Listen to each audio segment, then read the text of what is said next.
Hello guys and welcome to How to Socials. In this video I'm going to show you how to add location or hashtag on Instagram story.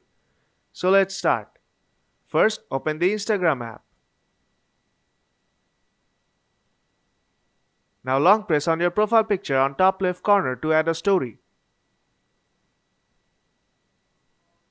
Now I'll just click a blank picture. Now tap on the sticker icon at the top of the screen, and here you will see the location sticker. Tap on that. Now type in a location name.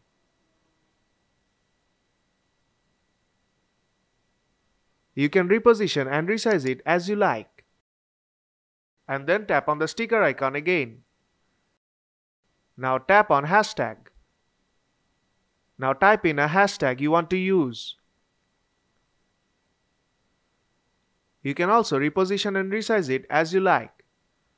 And that's how you can add a location or a hashtag on your Instagram story. So if this video helped you out, then don't forget to leave a like. And see you in the next tutorial.